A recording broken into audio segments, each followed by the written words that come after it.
Some are worried that baka ginagaya lang natin yung mga rally sa Indonesia and Nepal. Your thoughts on that?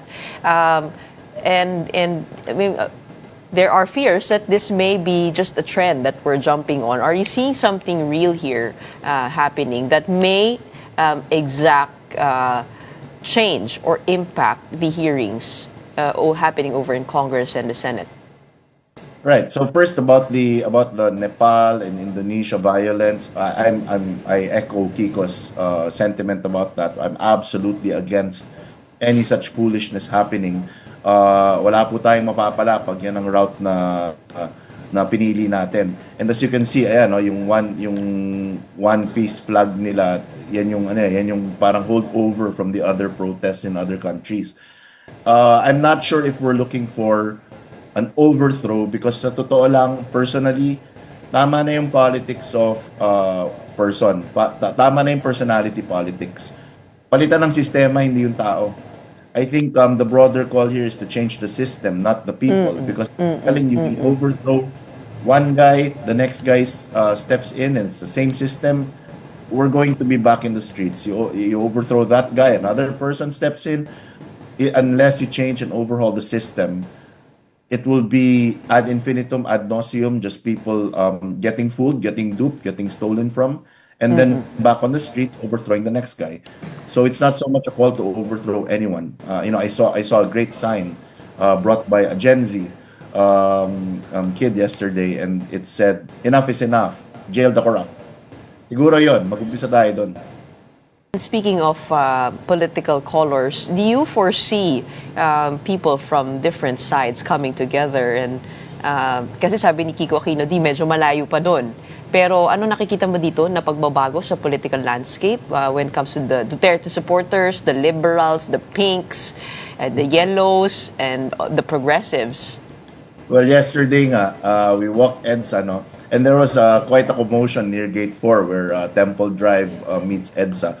Kasi there were Duterte supporters there who tried to make it a call to oust Marcos, and there were some pro-Duterte sloganeering, so nagkaroon ng away, nagkaroon ng sigawan, later on nagkaroon ng suntukan between the camps, no?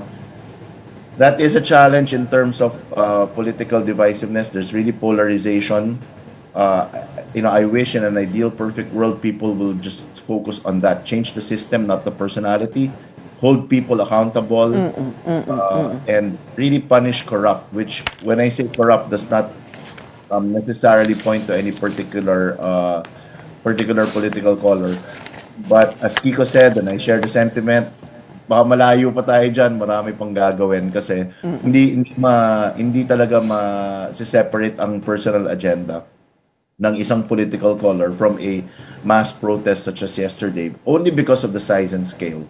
You also have to remember that the size and scale of things will really, by natural law, will really just attract different political agendas into the conversation. Pero kasi ano yun nga yung pinag-usapan namin din kahapon, usually mga people power movement, malinaw yan na gusto natin patalsikin itong current administration. This time around, kahit dun sa issue na kung meron ba tayong gustong patalsikin? Sinong gustong patalsikin? Pag pinatalsik ito, uupo naman yung vice-presidente. Paano yun? I mean, what do you make of that confusion and all that talk? And how do you think will this influence the 2028 presidential elections? I think the call, imbis na patalsikin, simple lang yung panawagan ko. Ikulong. Sana may makulong. Let's not even go to patalsikin kasi patalsikin ano yan political exercise yan Let's make it an exercise of justice, of accountability. Justice and accountability ang pinag-uusapan natin dito, hindi shift of political power. Ikulong yung mga sangkot. Let's have a proper impartial, very thorough investigation and jail the people that need to be jailed, from the executive department, the legislative department, to even secretaries and line agencies that need to be held accountable. Ikulong. Moving forward in 2028, I think this is a definite inflection point to. Makikita ng tao na they will probably, I'm hoping, number one, na yung mga Gen Z na sumama sa rally kahapon, sana yung kanilang order of attribute preference, hindi na dahil pogi yung kandidato, dahil magaling sumayaw, dahil magaling kumanta, or mabait, mapagbigay, matulungin. Sana they're able to shift past that and really vote on substance and vote on people who will not make a repeat. Vote people who will not repeat the same debacle that we've seen.